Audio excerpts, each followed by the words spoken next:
Radio 1400 around the world on the iHeartRadio app. My name is Rob Sanders. Thanks for joining us. Got a jam-packed show today. We're going to get into a lot of different things. We'll look at the Army-Navy game. We'll look at our daily update on recruiting, which is pretty funny. So we'll get into that in a moment. But we got to start with what was just mentioned in our top of the hour update there from Fox Sports. Tony Elliott, the offensive coordinator for Clemson, is going to take over at Virginia. Apparently, there were some things that when he flew back to Clemson, what was it, last night, according to several reports, that he was up in the air about it because there were things he wanted from Virginia, but that he wanted to, I think there was issues on the facilities and things like that. And finally, Virginia came through with it, and they hired Elliott. He replaces Bronco Mendenhall. Last week announced that he was resigning to spend more time with his family. How does that take? Anyway, Elliott, of course, played at Clemson, and of course, was an offensive assistant with the school since 2011, coached the team's running backs for 4 seasons before he was named co-offensive coordinator along with now USF coach Jeff Scott after Chad Morris left the program. So Clemson loses him. Now, here's the thing. This is what gets interesting. Clemson won the battle on the recruiting front with the young man from Dutch Fork, who was a highly touted in-state prospect that decided, hey, I'm going to tell South Carolina, you know what? South Carolina and a couple of other schools. Actually, Brian Harsin was in this young man's living room the other day, and he was offered by so many people. But this young man from Dutch Fork, Mr. Williams, has decided that he's going to go up to Clemson. So with that, Antonio Williams, he was the 2021 Max Prep South Carolina Player of the Year, will play at Clemson. But then Clemson loses another recruit. It gets silly. Let's go out to the phones. And good afternoon. Welcome to the Rundown. Hey, Rob, this is Bob, your actual Missouri fan. Can we talk college football playoff for just a sec? How about it? What you got? All right.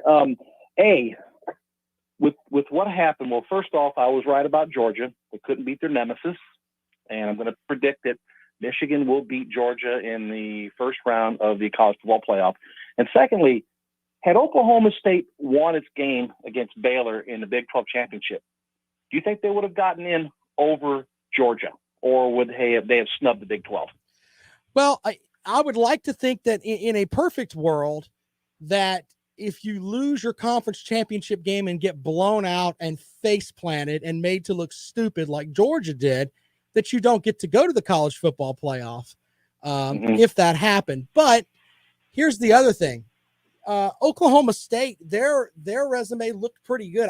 It would be really hard to keep the Big 12 out if that happened. Now, I know that the folks from Georgia, my God, we played that vaunted SEC East schedule, and Vanderbilt is on par with half the Big 12. That's the dumbness that comes from that. And so I don't buy into that, and I never have, and I never will.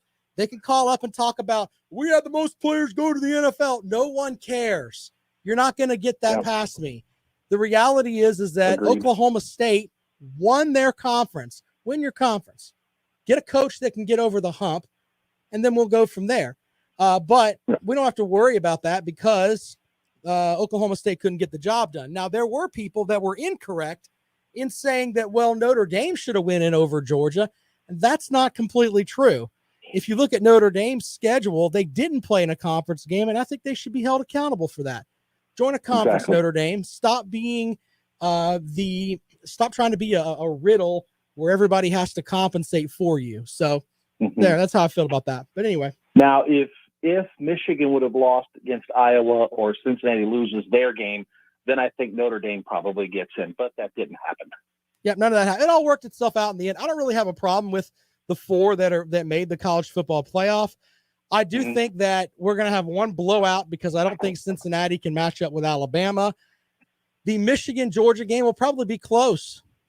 So 2 coaches trying to get over the hump together. But we'll see. I'm actually going to say something that I'm going to say this, and I think that Cincinnati is going to give Alabama a lot more problems than people think. I mean, everybody, if you listen to sports writers, I think, oh, Alabama's going to blow them out. I mean, Alabama, they're a two-headed monster. You don't know which Alabama's going to show up. Now, granted, Nick Saban can get his teams ready for big games, a.k.a. against Georgia in the SEC championship. But if an Alabama team that played, let's say, Texas A&M shows up, I think they lose against Cincinnati. I think Nick Saban's got a month to prepare for them, and I think that's not going to work out well for them. So you and I can agree to disagree on that. He does very well when he's got a month to prepare for you. Let's just leave it at that. True. I would actually love to see this. I would love to see a Michigan-Cincinnati college football championship. That would just throw the chaos that all the sports writers just sit there and go, I don't know what do we do? Respectfully, that would bore the hell out of me. But okay. I think it'd be exciting, but what the hell? I like chaos. Chaos is good, but I mean, if you end up with chaos and then our national champion is going to be the coach that tells his team not to eat chicken or Cincinnati, I don't know if that's what I want to end the season. So, okay. All right. Well, good talking to you, Rob. Appreciate it, Mike. Thanks a lot, man. Our resident Missouri fan there. Appreciate Mike joining the program. And, of course, you're welcome to join us here on the program at 803-978-1832. We're talking about Tony Elliott leaving the program as Coach Sweeney is going to have to find an offensive and a defensive coordinator. So if you want to call in and talk about that, you can. 803-978-1832. Out to the phones we go. Welcome into the program. Good afternoon. Good afternoon. I want to talk about the Clemson situation. I'm by no means a Clemson fan, but I think it's pretty dumb how people are decommitting because Brent Venables is leaving, in my opinion. Why would you say that? Brent Venables is a heck of a coach, and if he comes in and says, look, I've got 10 years of being a defensive coordinator here, and we put out great players that go into the NFL. If that's what you're going to the school for, I don't really have a problem with that. Yeah, I'm not calling Venables a bad coach or nothing, but decommitting, I've never really gotten it. I think that in all honesty, I think that some kids may have committed to Venables and wanted to play for that level of defense that he puts up there. And the Clemson defense is generally one of the tops in the country. And if Venables isn't there, it's kind of hard to lock in, you know? Yeah, I agree with you. All right, man. I appreciate it. You too. Have a good day. All right. Thanks a lot. All right. So Clemson is heading into signing day. It's a week from, actually, no, we're like 5 days out from signing day. And Clemson's recruiting class went from 14 to 9, probably back to like 12 after they lost a defensive back from IMG Academy, as he's decided to not come to Clemson and possibly head somewhere else, maybe to play for Brent Venables. We don't know. Here's the thing, though. And a lot of people, especially folks that are on the we don't like Clemson train, they're going to tell you they're losing all these recruits and the world is going to fall apart. Yet you look at their recruiting class, it still looks good. The man that's in charge up there, he kind of knows what he's doing. These coaches that actually went on to Power 5 jobs were all fostered under that coach that's up there. He looks like he's going to promote some guys from within. Now, I know there's a good section of folks that are thinking, you know what? Why not go out and get the absolute best offensive and defensive coordinators you can get? Coach Sweeney has the mindset of, I've got my guys here. You got to respect his decision based on the fact that he's done pretty well in the past with it. 803-978-1832, 803-978-1832. Blake says he agrees with the caller, though. Why recommit? You might get better coaches that don't run out on the field crazy yelling. Okay. I don't know. Some people like the coach that is passionate. Nothing wrong with that. I don't have a problem with that at all.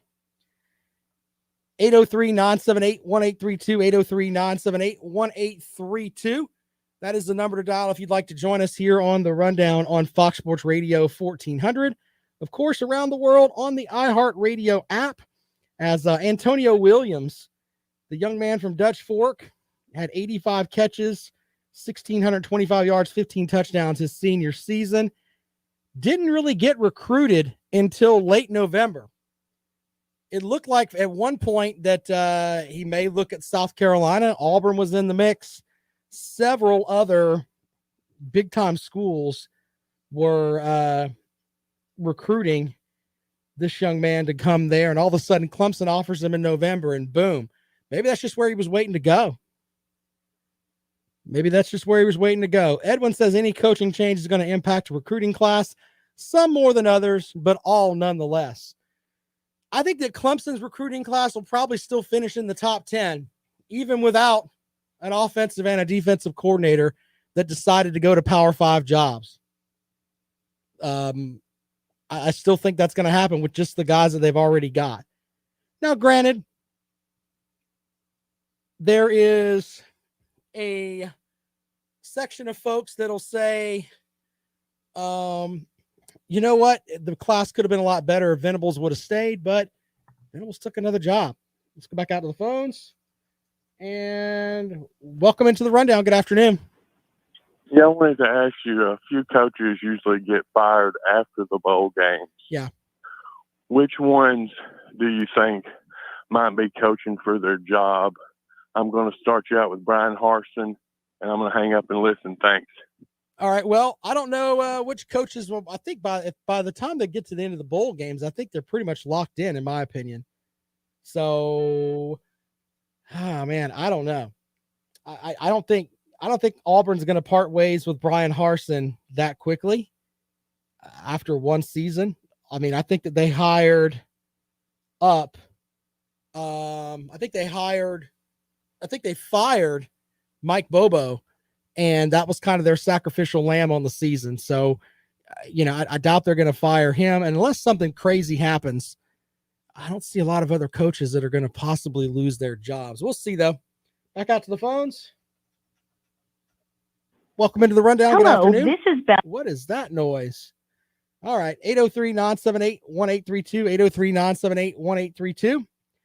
That's the number to call if you'd like to join us here on the Rundown on Fox Sports Radio 1400. Notes from Pete Thamel from Yahoo Sports. Clemson's offense has been phenomenal in Elliott's tenure with players like Deshaun Watson, Trevor Lawrence, Travis Etienne, and T. Higgins. With Lawrence and Etienne off to the NFL in 2021, the Tigers offense did take a step back this season, though that clearly didn't damper Elliott's head coaching prospects. 803-978-1832, 803-978-1832. The comrade makes a comment up here that is dumb, but we'll read it anyway. Antonio was coming to South Carolina until he found out that Josh Vann was coming back. Oh, poor comrade. I think comrade just gets his news from the Daily Gamecock, and it's just completely slanted. It really, really is. Josh Vann's played pretty good football, but I don't know if he's coming back or not, so we'll see. We shall see on that. Someone reported that it looks like Dabo Swinney is going to promote Brandon Streeter to offensive coordinator and then move on. We'll see what happens with that. 803-978-1832. 803-978-1832. That is the number to call if you'd like to join us here on the Rundown on Fox Sports Radio 1400. Of course, around the world on the iHeartRadio app. My name is Rob Sanders. I'm on Twitter at Rob Sounds Good. Podcast for the show will be up at 5 o'clock this afternoon. If you'd like to listen over the weekend to some of the silliness that we've had on the show this week, feel free to do so. 803-978-1832, 803-978-1832. That's the big story today, is that young man is heading The young man is heading to Clemson. They lose a recruit, and then their offensive coordinator decides, you know what?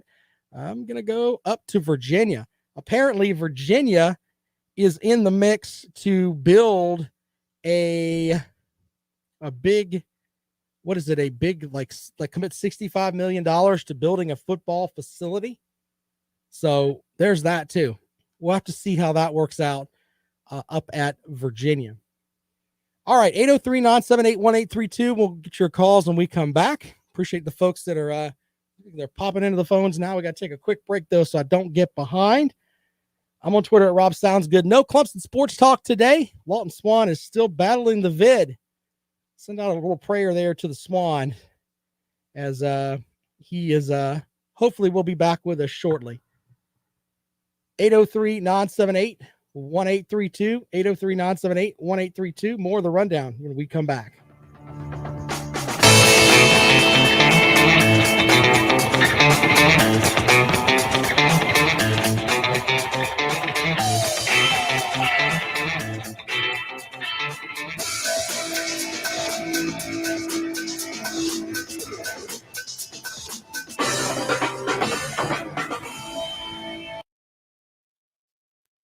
My hat, this is it's actually the state dog with the state tree on it. So there.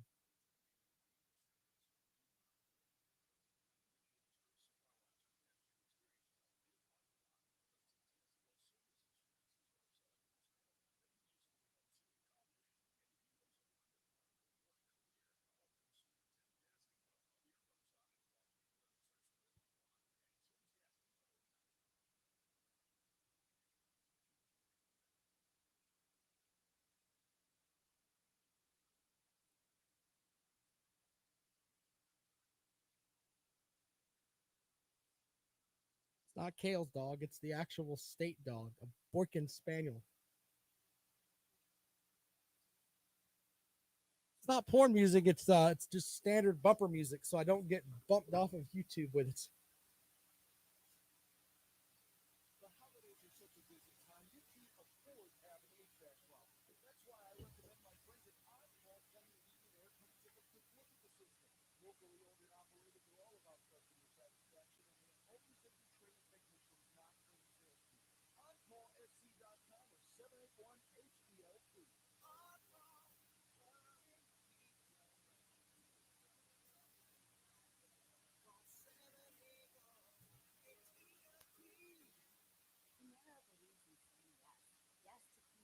Biscuit, if you get a minute, give me a call. I got to ask you a question.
Welcome back to the rundown on Fox Sports Radio 1400. We'll head out to the phones and we'll welcome in producer Biscuit. Biscuit, what's up, buddy?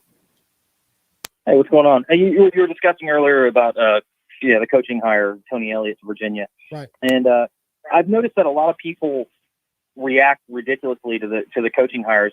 There's some people that it's either a feast or famine. It's either they're going to be 100% success or they're going to suck at it. And I don't think that anything's that clear cut. No one should actually be able to tell you one side or the other. The truth of the matter is when I evaluate coaching hires, it's a risk versus reward proposition. You try to evaluate what the risk level is of them failing, and then you factor in how long you're locked in and how much you have to give them to come.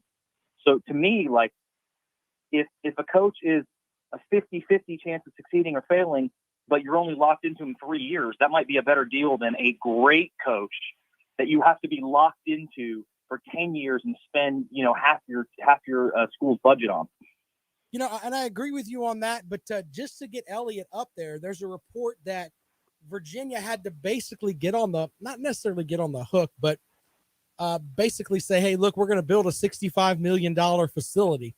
In that, maybe they need that football facility. I don't know much about the facilities that are at Virginia, but they're looking at it from the perspective of, we had to put $65 million together from donors to build a facility to get this guy before we even talked to him about his salary.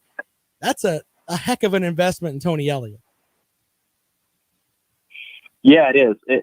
And so what you would judge then is like, what are the odds that he's going to be tremendously successful at Virginia? I don't know. I mean, as a coordinator, he's a good coordinator, but I don't think I would want to lock anyone into a 10-year contract like Jimbo Fisher. He won a national championship. Do you think A&M is happy with what they've done with him? They paid him over $100 million. Now, obviously, the $100 million price tag has now become in vogue, I guess. I mean, with Mel Tucker getting what he got and all that, but at the time, it was a ridiculous deal. And they haven't gotten out of it what they probably wanted to put into it. So, yeah. I don't know. I would veer towards more like the fresh fruit than I would the older guy who's been around a long time. I kind of agree with you on that, and I like the idea of and Tony Elliott is a younger guy, but I don't like the idea of getting the retread coach. To me, is just like, really. I mean, especially if you've seen them fail at one spot, it's kind of like, oh man, we're taking a chance on this guy. But Urban Meyer's the guy that coached at 3 or 4 different spots, and I get that. But if you had Power 5 jobs and you failed, it's kind of hard for me to say, hey, come take another Power 5 job, unless you go somewhere else and have a renaissance and then go from there. But the coaching tree stuff, man, it's crazy right now. Yeah, well, I mean, everybody's real goal, any major program in the Power 5, their ultimate goal is to win a national championship, and there's probably very few coaches that can actually deliver on that. I would much rather go out and try to hire the next new brilliant coach, the next Steve Spurrier or the next Urban Meyer, than, like you said, just take another retread that's probably going to get you 9 or 10 wins or something like that. I mean, well, and you know what? I like the idea. If you look, let's just look in the SEC. Kentucky's got Mark Stoops, and they've kind of put their money behind him because he's built some decent seasons for them. We're quite possibly in the glory days of Kentucky football right now because of where they're at. I mean, because they don't really have the richest football history, but they're trying, and what he's done, they're putting money behind him. So that may be kind of the way to go. But then you see other coaches like we use the coach from Georgia Tech, Jeff Collins, who I thought was going to be great, and they've kind of fallen off the wayside. So it definitely is a hit and miss type thing. Yeah, Jeff Collins is strange because I thought he's a big motivator. He's a big rah guy, and at least that usually at least gets you to a 3 or a 4, right? At least. Yeah. But they have, and he got the recruiting going too. I mean, their recruiting was much better. They had their best recruiting class, I think, in their history, like 2-3 years ago when he first started, something like that. And but they haven't done much with it, and now they're starting to lose players. So I don't know what coordinator is going to go there right now, knowing that he's on. Like they might be out of a job in a year. Yeah, you're probably right about that. I mean, that's definitely a job that's in transition, man. I'm with you on the front that go with the younger guy, but sometimes, man, you almost have to have a shorter leash with these younger guys, you know? Yeah, absolutely. All right, man. I appreciate it, man. Thanks so much for joining the show. Yeah. You have a good weekend, all right? You too. All right, there you go. Big game this weekend is the Army-Navy game.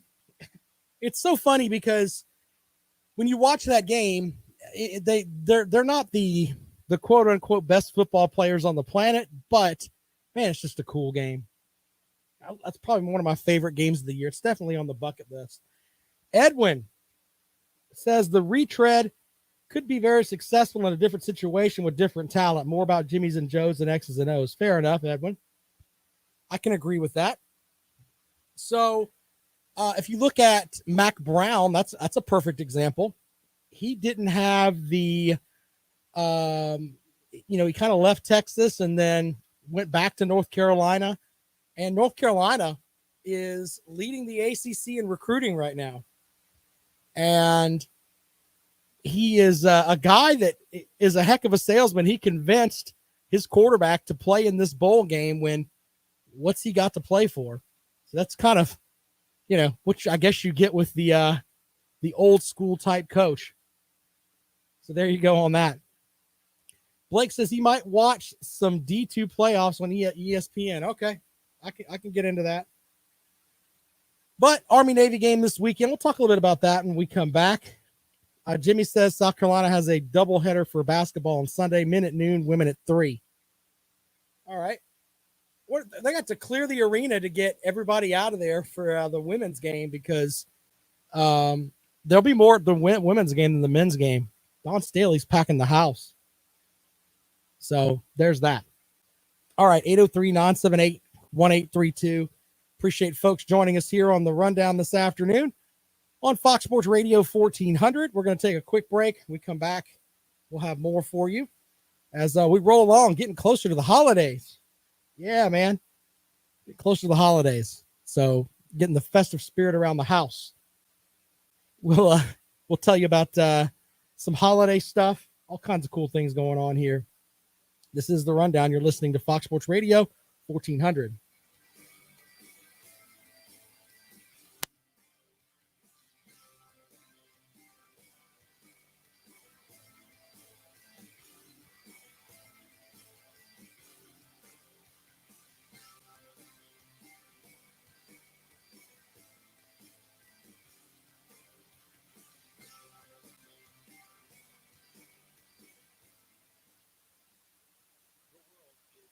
Let me go grab something. I'll be right back.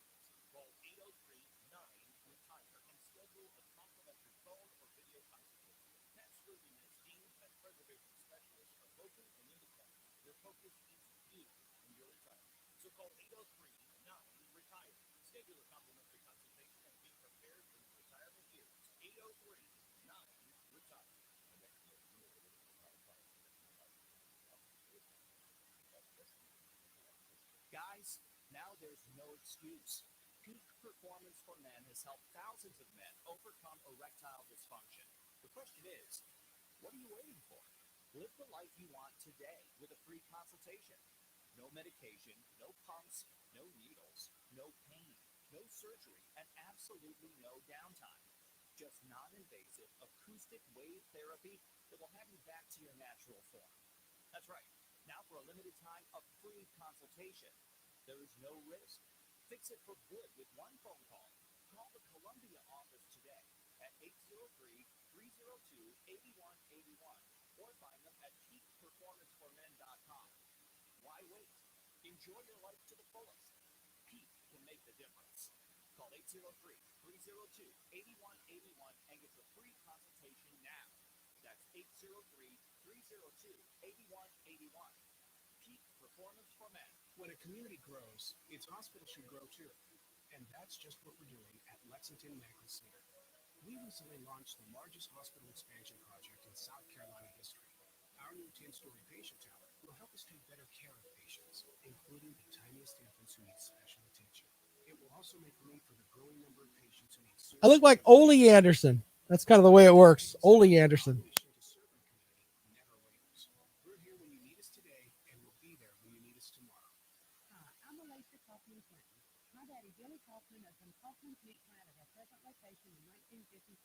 My Families still work hard every day to ensure fresh quality cuts of beef, pork, and poultry. How about a tasty T-bone, ribeye, or New York strip steak? But to order at Kaufman's Meat and Play, just look for the signs near the intersection of US 1 and I-20 in Lexington. Call us at 356-0076 to place your order. Kaufman's Meat and Play, and you want the very best your money can buy.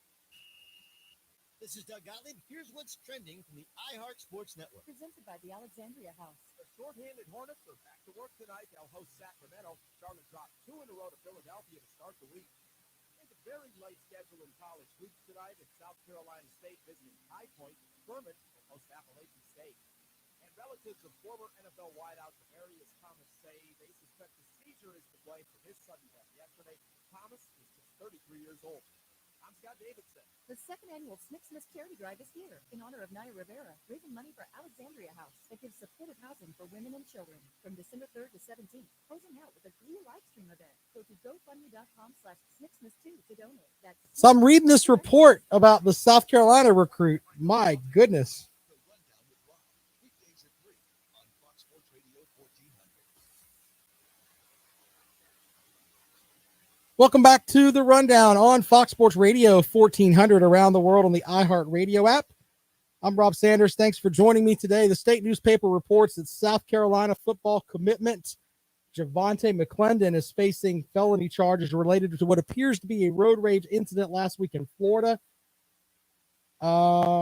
He was charged with shooting into an occupied vehicle and with aggravated assault with a deadly weapon without the intent to kill, according to those same online records from the Polk County Sheriff's Department, released from jail on December 1st. According to a report, he had a brief verbal altercation that happened around 3:50 on Sunday, November the 28th, when a parked car of an unidentified woman blocked another car driven by McClendon's mother. The owner of the parked car was delivering food to her grandmother, according to police. The woman was in her car. McClendon then basically walked up, retrieved a semi-automatic handgun from his mother's bag in the back seat, used the gun, and shot one round into the front windshield, which struck directly in front of the victim. Wow. Not what you want to hear. Not what you want to hear. I don't get this whole thing of, and not trying to get on a soapbox here, but it's like we live in a society now where people just aren't polite anymore.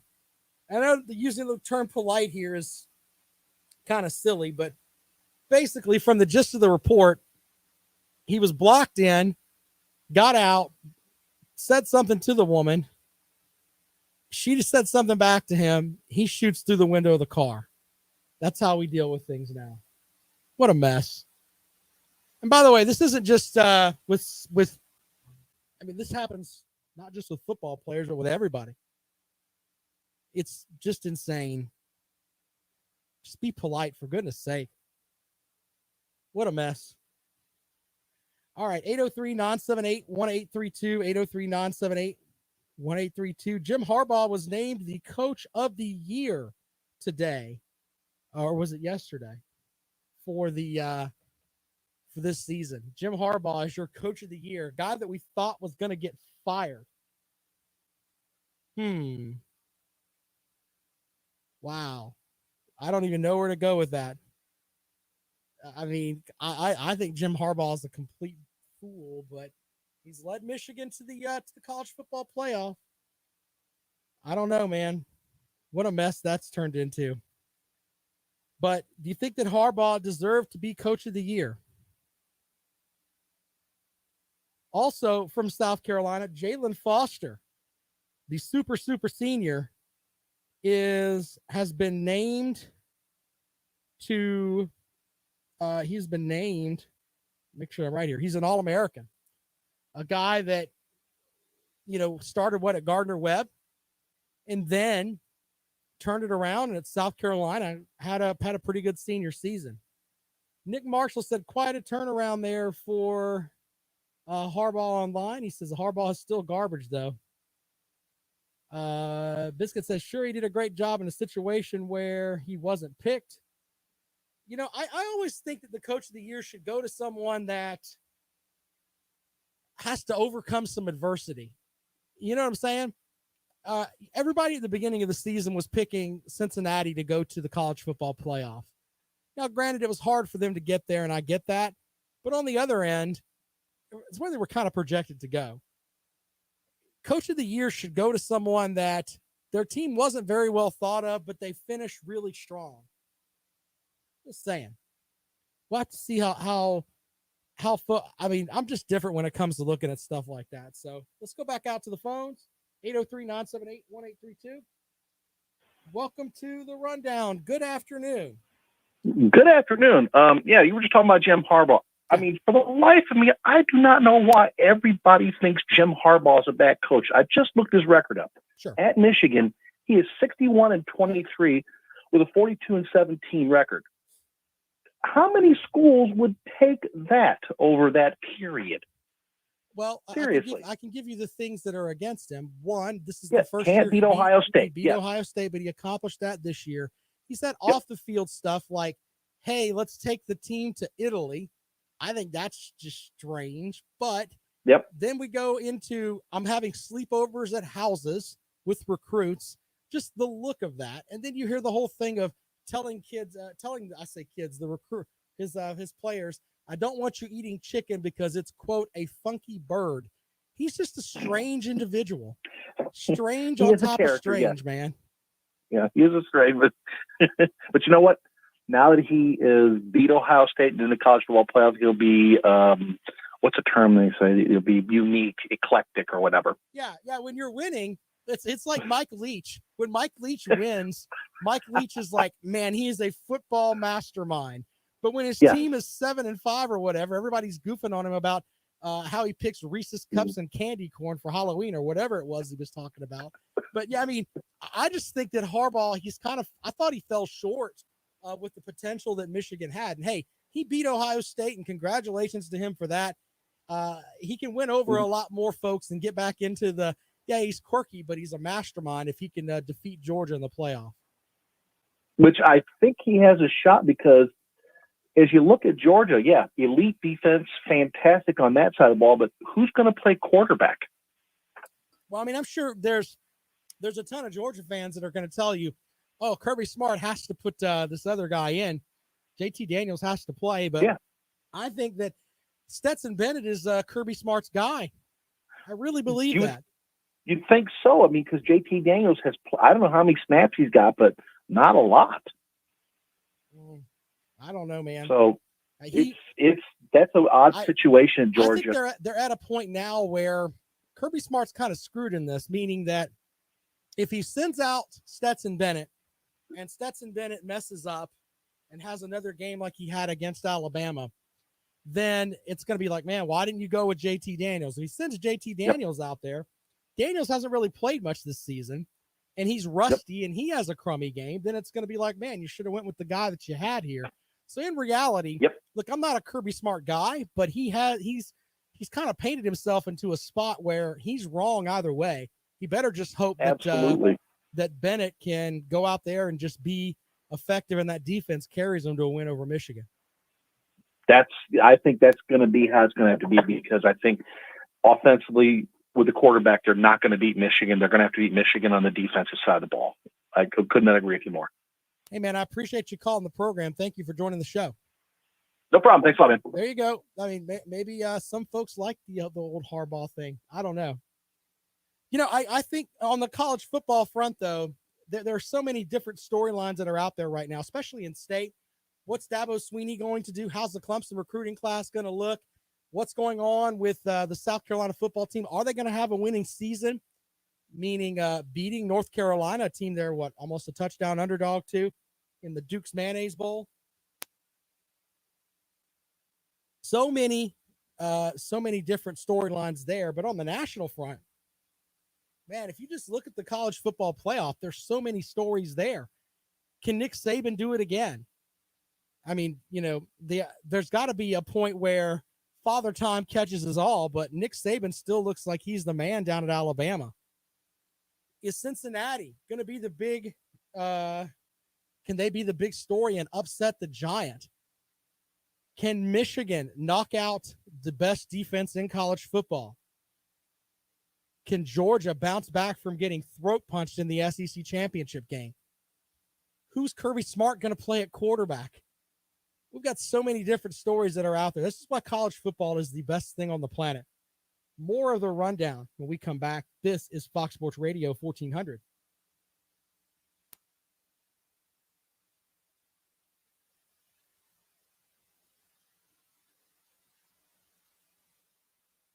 Holiday tradition should be old. Your carpet cleaner? Definitely not. You need the advanced clean of Zero Rex. Right now, get 3 rooms of carpet clean for only $119. When you mention the station, you will get a home. Jason Saban wears a diaper.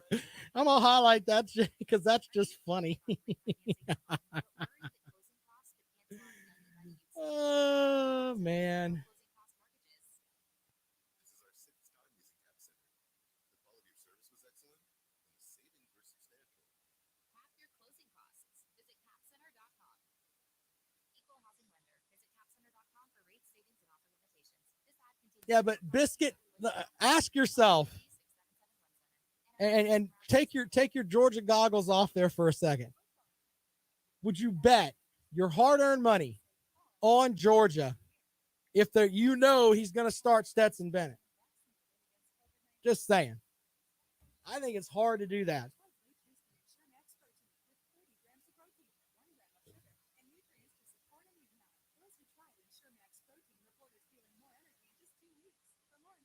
I don't know how odds makers would have that, to be honest with you.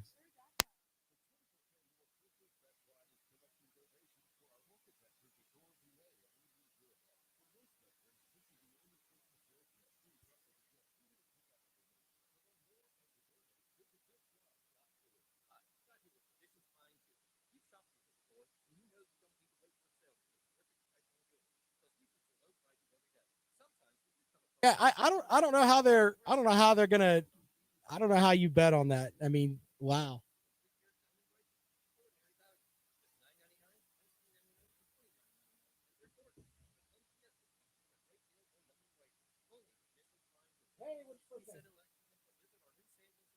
Elijah, hold on, man. We'll get right to you, okay?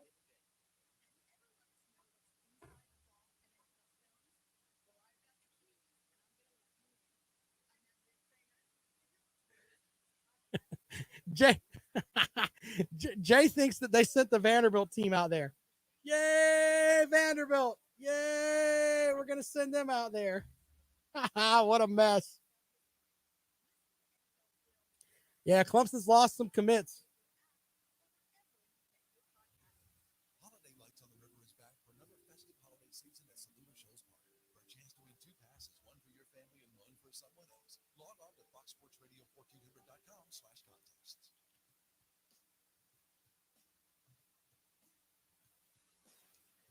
Welcome back to the rundown. Let's head out to the phones. Elijah joins us. Elijah, what do you have for the show on a Friday, my friend? Well, as an outsider looking in, I'm a Tennessee fan myself. Watching Kirby Smart over the past couple of years, he's been, as far as the scheme goes, he's like Jeremy Pruitt with talent. And I'm not comparing Kirby. Don't get me wrong. I'm not saying that. I'm just laughing because I know the folks that are watching over in the chat room. When they hear that, they're going to be. He's Jeremy Pruitt with talent. He can recruit. Okay, this is how I put it. He can recruit, but he wants to run the ball 30 or 40 times a game and put out a gimp at quarterback every week and expect different results. I mean, what's the definition of insanity? He's doing the same thing every year. And I don't get, he's literally, he's Mark Richt, but with like some form of a killer instinct. Like there's no difference in Georgia right now. It's the same. Right. It's the same story every year. And I'm not trash talking. Let me give you this. Maybe he knows, and I'm trying to be fair to Kirby Smart here, even though he's not a coach that I would want coaching my team. I've been over that, but let's look at it from this perspective. Maybe he knows that JT Daniels is somebody that's completely fragile, and he's not very sure that he can go in and run the offense. Maybe he knows that Stetson Bennett is a game manager that can, as long as the running game is really good, he can make enough passes to keep the defense honest. Maybe he knows that running the ball is his best chance to have some offensive success with the running backs that they've got and behind the offensive line, where probably all of them are going to play on Sundays. So maybe that's his mentality. Hey, I can go out here and run the ball 30, 40 times, and my defense is going to be really, really good, and you're going to have to play a perfect game to beat us on offense. Maybe that's the route he's going. And that's fine and dandy. My whole thing is to me, Georgia doesn't have the running backs that they had 5-6 years ago, like Nick Chubb, guys like that lit it up. And respectfully, those guys were generational type running backs, but the two running backs they've got now are pretty good. I mean, I'd kind of run with the ones they got. So, but the style of football that Kirby is coaching in Georgia, they will never win a national championship doing what they're doing right now. That's my whole argument right now, because it's like this old fashioned 3 yards in the cloud of dust football it just doesn't work these days against somebody with comparable talent. I don't think, unless Kirby changes, he's never going to beat anybody with comparable talent to Georgia. But that's in fairness on that front, you have to recognize the only teams that have comparable talent to Georgia are pretty much Alabama with Nick Saban coaching, and you can make an argument that there are a couple of other teams that finish up there, Ohio State, Clemson, etc., that may finish in that realm of recruiting in the top 5 to 10 that have that kind of talent. But I kind of agree with you that they need to figure out something on offense, but he's made changes. Monken's running the offense, and he's pretty much staying out of it, but I think they need to I think the answer may be a quarterback, finding one that actually fits and rolling with them instead of, Stetson Bennett's not, I don't think he's the greatest quarterback ever. So we'll see. But see, and this is the last thing I'll say, but here's my thing right here. You have 2 5-star quarterbacks sitting on the bench. If I'm a 5-star recruit as a quarterback, why would I go to Georgia to sit under a 5'10" walk-on as an elite quarterback? That's my whole, that's my whole question, the whole thing right there. All right, buddy. Hey, I appreciate it. Thanks for calling the show. There you go. Someone that doesn't agree with that, doesn't agree with the whole Kirby Smart situation. We'll see. 803-978-1832, 803-978-1832. That is the number to dial if you'd like to join us here on the Rundown this afternoon on Fox Sports Radio 1400. Of course, around the world at the iHeart Radio app. Biscuit says you're a 1-star caller. Justin wants to know who's going to be the next head coach at Duke. Man, I don't know. And is that a job that you want? I have this theory on jobs like Duke and Vanderbilt, places where it's tough to get young men to come and play, just because of the lack of tradition that's there. And let's just be honest, the educational things that they have to go through. I mean, it's harder to get some players to come there due to the academic requirements. So my theory on that is if you get a coach that wants to be there, you should give them tons and tons of time. Not expect much, but give them tons and tons of time to figure out where they're going to go. Bible Belt Beauty says Buddy Pugh to Duke. I don't think that's going to happen. Biscuit says that caller couldn't get the Duke job. Biscuit's on fire today. Man, what a mess. Comment section, they are brutal over there this afternoon. Jimmy says Michigan's given up big chunks of yardage all year. He's right. He also says, Biscuit says Bama versus UGA national championship. Roll the dice. Okay. Brandon says Chip Kelly may go back to Oregon. Yeah, well, if that happens, who's going to go to UCLA?